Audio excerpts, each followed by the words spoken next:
So the next question, all right, and this is really about Malcolm. This is the same question about Martin Luther King, and so we'll watch this short video, and then we'll answer the questions afterwards. We must also realize that the problems of racial injustice and economic injustice cannot be solved without a radical redistribution of political and economic power. We read one day, we hold these truths to be self-evident, that all men are created equal, that they are endowed by their Creator with certain inalienable rights, that among these are life, liberty, and the pursuit of happiness. But if a man doesn't have a job or an income, he has neither life nor liberty and the possibility for the pursuit of happiness. He merely exists. Estimated that we spend $322,000 for each enemy we kill in Vietnam, while we spend in the so-called war on poverty in America only about $53 for each person classified as poor. The promises of the Great Society have been shot down on the battlefield of Vietnam, making the poor, white and Negro, bear the heaviest burdens both at the front and at home. The other thing I want you to understand is this, that it didn't cost the nation 1 penny to integrate lunch counters. It didn't cost the nation 1 penny to guarantee the right to vote. But now we are dealing with issues that cannot be solved without the nation spending billions of dollars and undergoing a radical redistribution of economic power. Yeah.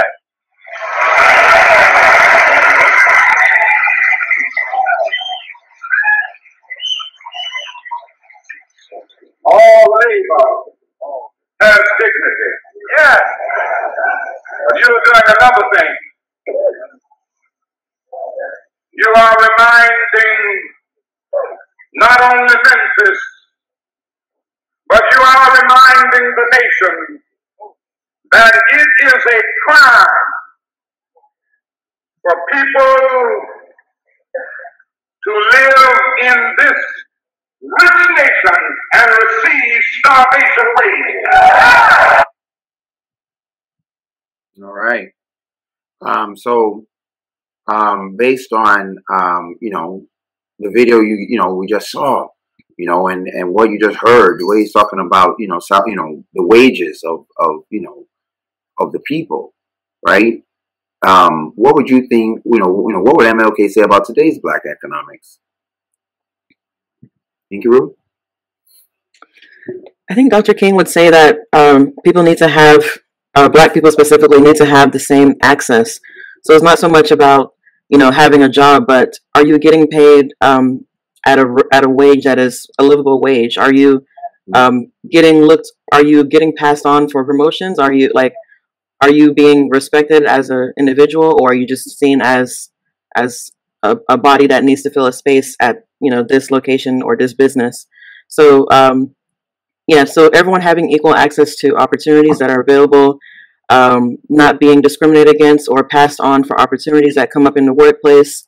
Of course, being educated and knowing what different positions are available to you. I think for many people, if they don't, let's say they just don't have access to certain information, or maybe they in their families they're only used to a certain type of job, maybe just regular work they do with their hands. Not that anything is wrong with work with your hands, but they don't see people in their families or in their immediate communities doing work that maybe involves maybe, I don't know what words to use, I guess opportunities that would encourage them to go outside of just kind of their hands or just simple jobs, but jobs that are more industrious or more like engineering kind of based, all these STEM based positions, because I think that's where the money is right now. So just giving people opportunities and educating them, and as well as making sure that the playing field is equal for everyone, men, women. Right, right. No, thank you, thank you, thank you. I think that I think I'm kind of along where you're going with the STEM based thing as a civil engineer. And my, desire, how would I say this? You see, Dr. King was on the right path because he had started, he had started focusing on poverty. As you all know, he was trying to, his last campaign was about poverty. And you have to realize at this time, it's not like the people that installed redlining into the communities, and when they were using highways, remember, these are all construction based, this is structures in our community, actual buildings. When they used the structure to cause poverty, they didn't come out and say, oh, this is what we're doing. No. So, that has always been one of the major, issues that I've, been wrestling with, as an engineer trying to do work, socially conscious work, is that it was always like a sneak operation.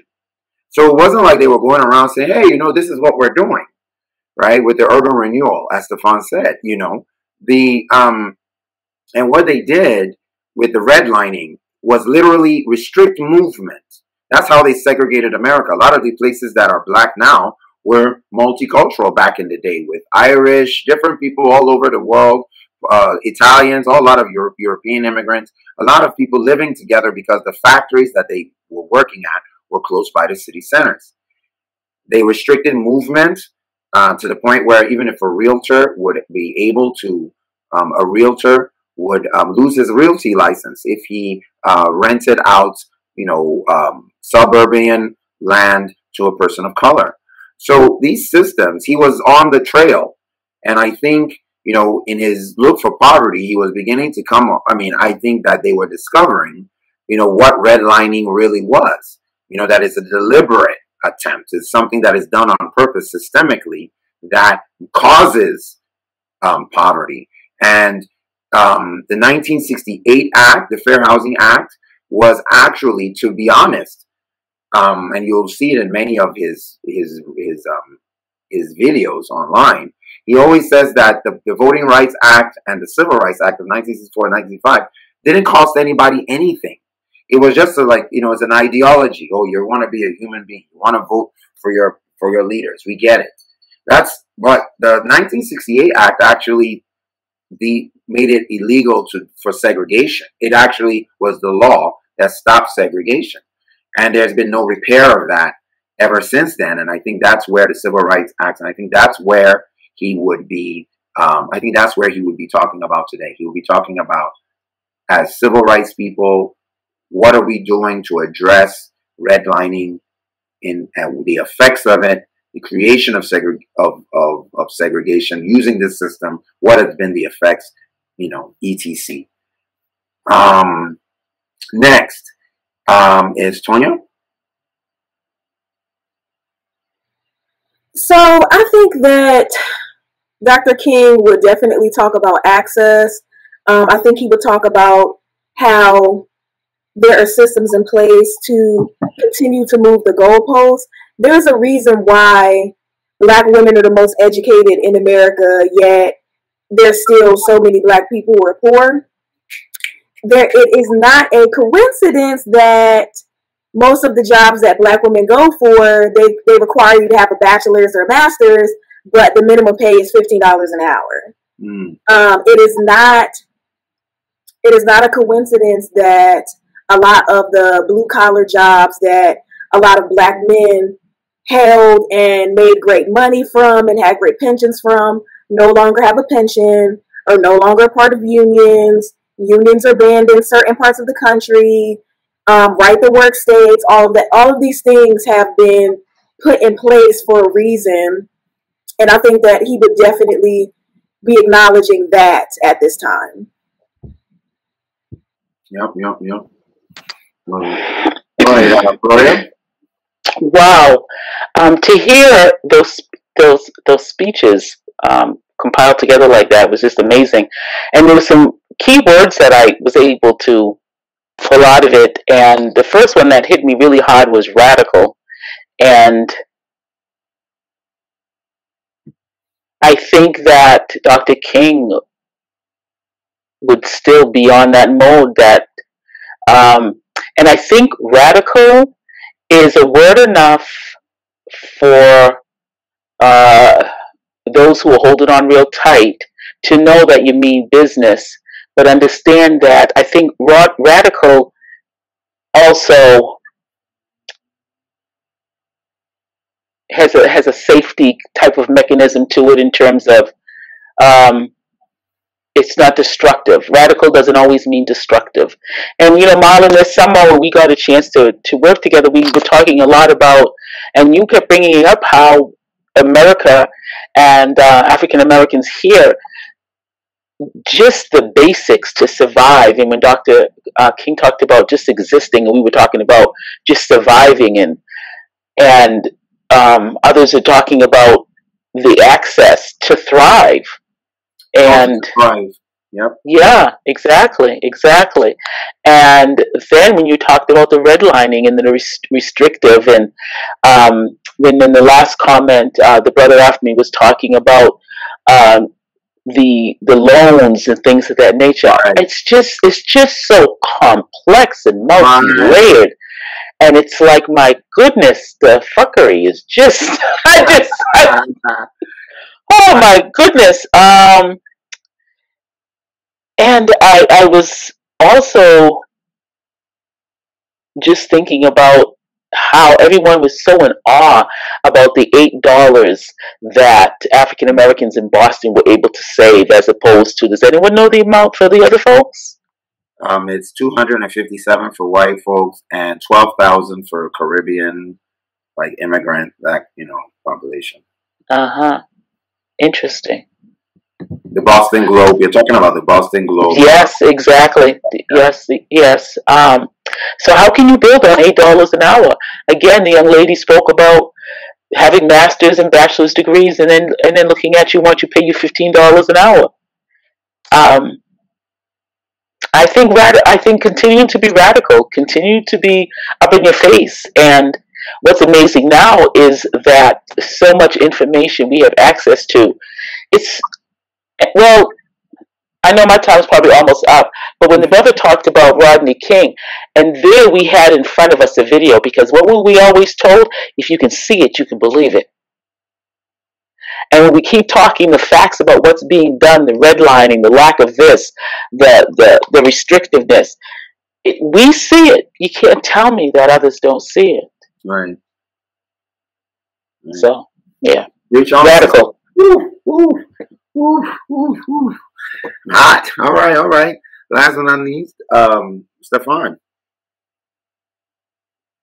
Yeah, so MLK, if you look at some of his earlier writings, and I mean even when he was doing PhD work and stuff like that, economics was always a focus of his.